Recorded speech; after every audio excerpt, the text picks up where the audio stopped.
दोन मित्रांची स्पर्धा लागते. कशावरून? तर बॉडी काउंटवरून. म्हणजे काय तर अल्पवयीन मुलींना जाळ्यात ओढून त्यांच्यासोबत संबंध बनवून त्यांचे प्रायव्हेट व्हिडिओज रेकॉर्ड करून ते एकमेकांना पाठवायचे. ज्याचा काउंट जास्त तो जिंकणार. ऐकायला जितकं धक्कादायक तितकं चीड आणणारं हे प्रकरण आहे. सध्या अमरावती जिल्हा चर्चेत आलाय तो याच प्रकरणामुळे. ही स्पर्धा जिंकण्यासाठी त्या दोन नराधम मित्रांनी कितीतरी अल्पवयीन मुलींना जाळ्यात ओढलं. यातल्या आयांचा काउंट गेला 180 मुली आणि 350 व्हिडिओज पर्यंत. नाशिकमधलं कॉर्पोरेट जिहादचं प्रकरण सध्या ताजं असतानाच आता हे प्रकरण उघडकीला आल्यामुळे पुन्हा महाराष्ट्र हादरलाय. आयांला पोलिसांनी पकडल्यानंतर सगळं बिंग फुटलं. पण हे प्रकरण फुटून समोर आलं कसं? यामागे नक्की हात कोणाचा आहे आणि किती आहे या प्रकरणाची भयानकता जाणून घेऊयात या व्हिडिओमध्ये. नमस्कार, मी संकल्प पाटील आणि तुम्ही बघताय लगाव बत्ती. अमरावतीतली ही घटना लव जिहाद असल्याचं बोललं जात आहे. आपल्या समाजात आणि विशेषतः डिजिटल युगात वाढत चाललेल्या एका खूपच धोकादायक पॅटर्नचं हे वास्तव आहे. अमरावतीच्या परतवाडा परिसरातली ही घटना. सुरुवातीला काही व्हिडिओ सोशल मीडियावर व्हायरल झाले. लोकांनी त्यांच्याकडे एक नॉर्मल व्हायरल कंटेंट म्हणून पाहिलं. पण जसजसा तपास पुढे सरकला तसतसं स्पष्ट होत गेलं की यामागे एक अत्यंत गंभीर आणि संघटित स्वरूपाचा गुन्हा लपलेला आहे. या प्रकरणाचा मास्टरमाइंड आहे मोहम्मद अयान उर्फ तन्वीर, एक असा तरुण ज्याच्यावर आरोप आहे की त्याने अनेक मुलींना प्रेमाच्या जाळ्यात अडकवलं, त्यांचा विश्वास जिंकला आणि मग त्या विश्वासाचाच फायदा घेत त्यांच्या खाजगी आयुष्यालाच शस्त्र बनवलं.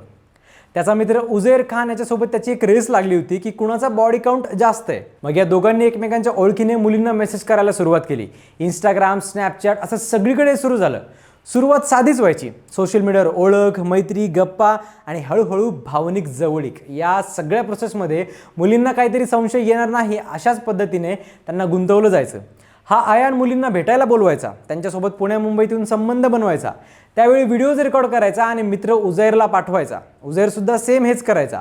बघता बघता आयांचा काउंट इतका पुढे गेला की सांगायलाच नको. हे सगळे व्हिडिओज फोन आणि पेनड्राईव्हमध्ये सेव्ड होते. तर खरा खेळ इथेच सुरू होतो. एकदा का एखाद्या मुलीचा व्हिडिओ याने रेकॉर्ड केला की तो तिला ब्लॅकमेल करायचा, धमकवायचा आणि त्यांना म्हणायचा की तुझी एखादी मैत्रीण घेऊन ये, नाहीतर हे व्हिडिओ व्हायरल करतो.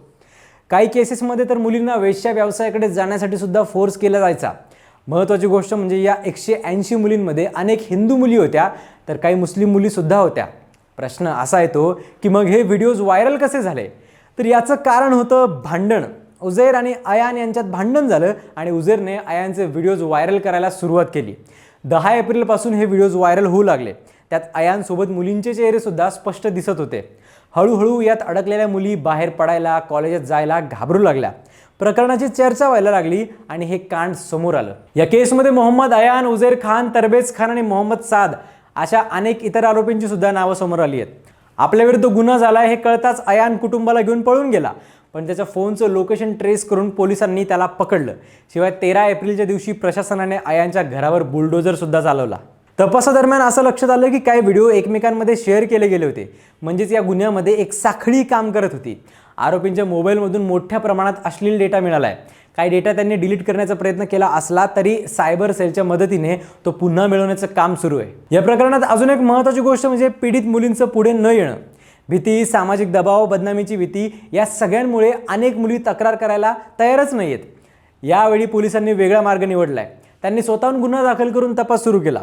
हे स्पष्ट केलं गेलं की पीडितांची ओळख पूर्णपणे गुप्त ठेवली जाईल आणि त्यांना सुरक्षित वातावरणात मदत केली जाईल. महिला पोलिसांची विशेष टीमसुद्धा या प्रकरणात ॲक्टिव्ह आहे, जे पीडितांना मानसिक आणि कायदेशीर आधार देते. या केसची गंभीरता लक्षात घेत स्वतंत्र SIT पथक स्थापन करण्यात आलं आहे. त्यांना स्पष्ट आदेश देण्यात आले आहेत की या केसचा तपास जलद, पारदर्शक आणि सखोल पद्धतीने पूर्ण करावा. या तपासात सायबर अँगल सुद्धा खूप महत्त्वाचा आहे, कारण आरोपींनी व्हॉट्सॲप, इंस्टाग्राम, स्नॅपचॅट सारख्या प्लॅटफॉर्मचा वापर करून मुलींना टार्गेट केलंय. पण हे प्रकरण इथेच संपत नाही, कारण हा अयान MIMचा माजी पदाधिकारी होता अशी माहिती आता समोर आली आहे. जे फोटो समोर आले त्यात काही फोटोंमध्ये एका कार्यक्रमात त्याच्या हातात सर्टिफिकेट सुद्धा दिसते. शिवाय त्याच्या सोशल मीडिया अकाउंटवर MIMच्या कितीतरी कार्यक्रमात त्याने सहभाग घेतल्याची व्हिडिओसुद्धा समोर आलेत, जे नंतर डिलीट करण्यात आले.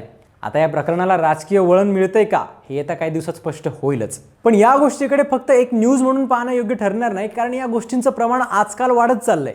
मुद्दा तर मुलींच्या समजुतीचा पण आहे. दररोज अशी कितीतरी प्रकरणं ऐकू येत असताना अशा एखाद्या व्यक्तीवर सहजपणे विश्वासून त्याच्याशी लगेच संबंध ठेवण्यासाठी तयार होणं हे धोकादायक आहे. एवढं सुद्धा आपल्या मुलींना कळू नये का असा मुद्दा उपस्थित होतोय. पालकांनी सुद्धा आपल्या मुलांवर लक्ष ठेवणं किती गरजेचं आहे हे या प्रकरणातून पुन्हा चर्चेत आले. हे प्रकरण आत्ताशी सुरू झाले, अजून तपास सुरू आहे, नवी माहिती समोर येते आणि कदाचित पुढे अजून मोठे खुलासे होतील.